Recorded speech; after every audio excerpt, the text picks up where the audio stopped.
If you're looking for great deals on Christmas decor, you gotta get to Carolina Pottery. Huge selections of ornaments, trees, wreaths, and greenery, all at our everyday low prices.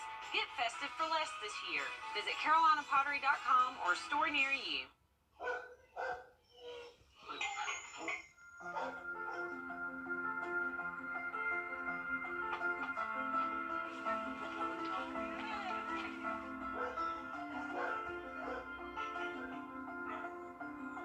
During the 2023 Subaru Share the Love event, with every new Subaru purchased or leased, Subaru will donate $250 to your choice of charities. Merry Christmas and Happy Holidays from Gerald Jones Subaru. I'm attorney Ken Nugent. If you say... Well, one morning, me and my wife were headed to work.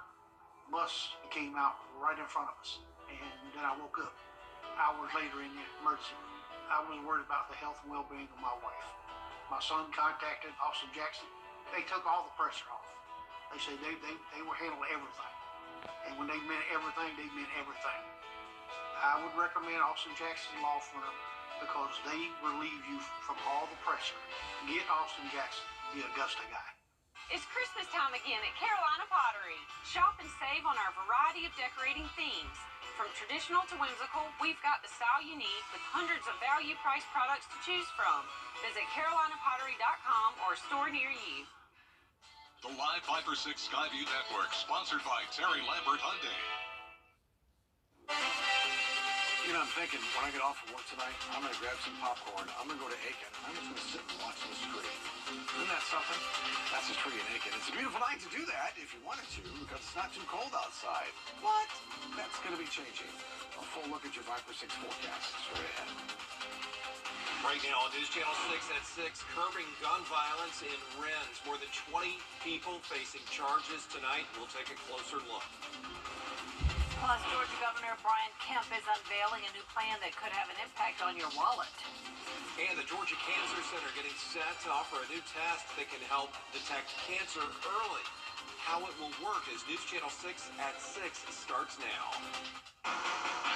Live from Television Park, this is WJBF News Channel 6 at 6. Good evening, everybody. I'm Brad Mean. And I'm Jenny Montgomery. Thank you for joining us. Coverage you can count on begins in Jefferson County, where a grand jury indicted 20 people on aggravated assault and gun-related charges. Hannah Latier joins us now with details about how all of this came about. That's right, guys. On July 6th, the Rennes Police Department and the Jefferson County Sheriff's Office launched an investigation following a series of shootings in Rennes. Some of them date back to August 2022. Last week, the Rennes Police Department, along with the Grovetown Police Department and Jefferson County Sheriff's Office, arrested 15 of the 20 people. The Rennes Police Chief tells me their ages range from 15 to 28. More arrests are expected to follow. Local activists say they think this is a good step to take, but the solution to stopping the violence is being proactive. They need some physical activity, but I'm thinking they need more than that. They need some education too.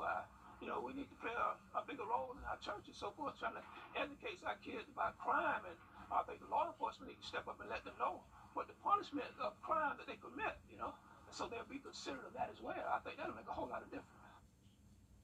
Reverend Washington says he and other community members will be holding a meeting on December 10th about how to combat the issue. More details about that will be on our website. We're also waiting for booking photos from the sheriff's office. Jenny? All right, thank you so much, Hannah. A second suspect has been arrested in connection with a recent shooting at a Walmart in Aiken. 24-year-old Jakeem Gregory is charged with assault and battery and armed robbery in connection to the shooting. Investigators say one person was injured. The shooting happened in the parking lot of the store on November 26th. 22-year-old Brandon Buckman is also facing charges in connection to this particular shooting. The investigation remains ongoing. One person is dead after an apartment fire in Washington County. It happened around 5 o'clock Sunday morning on Middle Hill Road in Sandersville. The fire was raging when crews arrived on scene. They battled it for nearly 2 hours before getting it under control. 42-year-old Tamori Hill was found dead inside one of the apartments. 3 buildings were destroyed. The cause of the fire is still under investigation. In Barnwell County, the search continues for a missing woman. She is 56-year-old Regina Arroyo, and nobody's seen her or heard from her since last Tuesday. She's from New York. She could be up there, could be in Virginia, maybe still in South Carolina. If you can help here, please call the sheriff's office. It is time now for a first check of our weather with Chief Meteorologist Tim Miller. In just a few minutes, Brad Jenny. All right, Tim, thanks. Georgia Governor Brian Kemp announcing a new plan to reduce your state income taxes. The governor will introduce a bill during the 2024 legislative session that would give the largest income tax cut in the state's history. It would drop the rate down from 5.75% to 5.39%. The goal is to lower it every year until it reaches 4.99%. The state's lieutenant governor says the long-term plan is to eventually phase out and waive the state income tax in Georgia altogether. The Georgia State Senate is now scheduled to vote tomorrow on Republican-drawn maps for Georgia's congressional and state house districts. This comes 1 month after a federal judge ordered lawmakers to redraw political maps to represent the growing African-American population in the state and include black majority districts. The maps are due by Friday. Happening tomorrow, Augusta commissioners expected to approve plans to renovate Dias Park. And those plans don't include the 130-year-old firehouse that's on that property right now. If everything gets the green light, then that firehouse that's been there since the 1890s will be gone. It's been closed for 5 years for safety reasons. It would just cost too much to renovate, they say. Plans for the new park include new basketball and pickleball courts and a splash pad. The vote for Dias is tomorrow afternoon at 2. Cancer is the second leading cause of death in the U.S., right behind heart disease. That's partly because detecting it early has been almost impossible. But one local doctor is taking a blood test that could help change that. Here's Graham Lee. It's estimated more than 600,000 people die from cancer in the U.S. this year. But one doctor here at Wellstar MCG is taking a blood test that could save thousands of lives. It's the breakthrough that doctors around the country have been hoping for. But for Dr. Brandy Gonzalez, this milestone is personal. All 4 of my grandparents passed away from cancer. My dad has been diagnosed with 2 different types of cancer. He's had bladder cancer and melanoma. And I am what's called germline positive, so I have tested positive for cancer-causing genes. The Gallery test has been available at Wellstar MCG Health for the last 2 months, and Dr. Gonzalez was key in getting it there. She says the test can screen for more than 50 different types of cancer, and they do it by looking for various patterns. Every cancer has its own DNA pattern. Those tumors are specific. So a breast cancer would look different than a colon cancer, and that would look different than a pancreatic cancer. And then you've also got those that are HPV, human papillomavirus driven. Those have their own DNA pattern. While the testing is still in the early stages, she says this is a turning point in screening cancer going forward. This test will help us diagnose cancer before patients are symptomatic.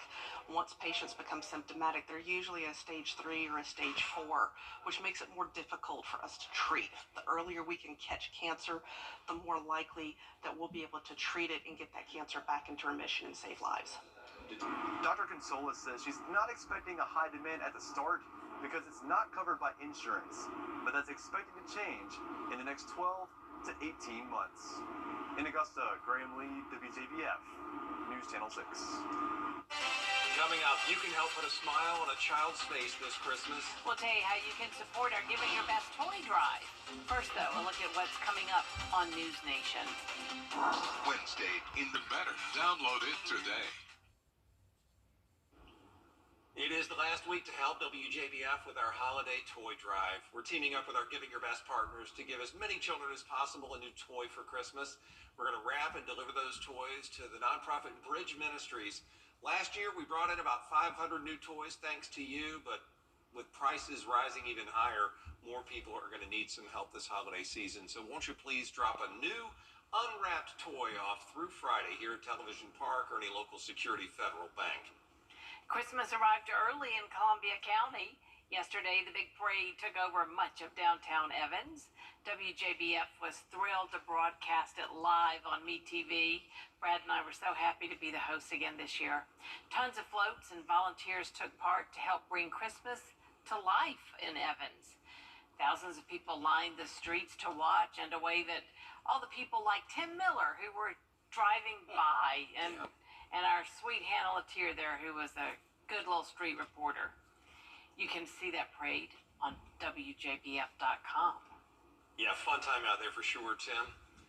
And yeah, it was great. Great to see everybody out there. We're going to rinse and repeat, right? This Saturday for Augusta's Christmas Parade starts at 1 o'clock. Telfair and Green Streets are the main streets this year, not Broad per usual. So Telfair and Green getting a lot of play. We're going to be right there at Woodrow Wilson's boyhood home, announcing it all for you. 1 o'clock on MeTV.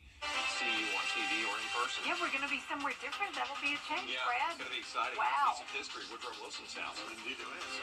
Was that Hannah or was it a real elf? I think it was an elf. I'm convinced of it. I mean, no doubt. 71 was the high today. That was really nice. That's the end of that, though. December returns. Forecast straight ahead.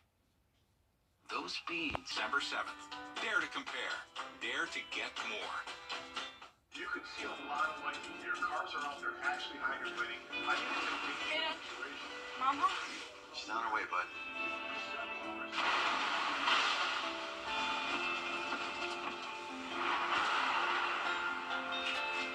Hey, hon. Nasty out there. Glad you're home. Stay safe. I will.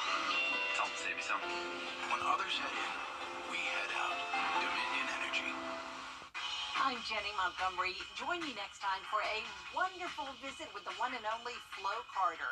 She's a living legend in the CSRA, and her career is fascinating. Be inspired. Tuesday at 12:30 on Jenny. With high inflation. All right, Tim, thank you. Coming up, the Atlanta Falcons are in first place. And we're going to hear from Georgia Bulldogs head coach Kirby Smart on the Orange Bowl matchup with Florida State in sports. Who could ever forget those classic sounds of the holiday season? Watch where you're going, buddy! Injured? Get the strong arm. Holidays can bring out the best in us. They can also bring out the worst in drivers. If you've been hurt, I can help. Viper 6 mobile app. Download it today. Now, WJBF sports coverage you can count on. Georgia Bulldogs head coach Kirby Smart made his case for why his team should have been one of the 4 teams in the college football playoff Saturday night after the SEC championship. But Sunday, the Dogs found themselves on the outside looking in as the number 6 seed. Not the only ones. After finding out they were left out, the Dogs later learned they will take on an undefeated Florida State team that was also left out by the committee. They'll meet in the Orange Bowl, not where either team hoped to be after championship Sunday, but Smart says they're excited to try and finish the season on a high note. This should be a great matchup. Two giants in college football across history and recently. And I always worry about when you get in bowl games of the matchups you get to have. So this matchup is really exciting. And I know our players are pumped and excited when they found out today who we get to play. Major congratulations to FSU and Coach Norwell and his staff, but also to the Orange Bowl committee and the people that host the Orange Bowl. Our players are looking very forward to it. Orange Bowl is December 30th. They'll be without some guys, though. Several players starting to hit the transfer portal. Most recently, quarterback Brock Vandegrift and defensive lineman Jonathan Jefferson. The Atlanta Falcons find themselves in sole possession of first place in the NFC South after a 13-8 win over the Jets in some tough conditions. Back-to-back wins for the Falcons for the first time since the first 2 games of the season. Arthur Smith says, even though it's kind of sloppy, it's all about finding ways to win this time of year. Yeah, obviously if you want to score 100 points, you want to score every drive. That's a good defense. They threw everything they had at us, and there's a lot of things going on. And at the end of the day, the positive side, when we needed to make some plays, we did. Being able to take advantage of their situations. These things might sound boring, but these are how you find a way to win in December.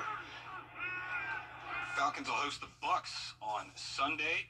And congratulations to Edmund Burke Academy won the GIAA 2A State Football Championship on Friday down in Macon at Mercer University. It's the first state championship in school history.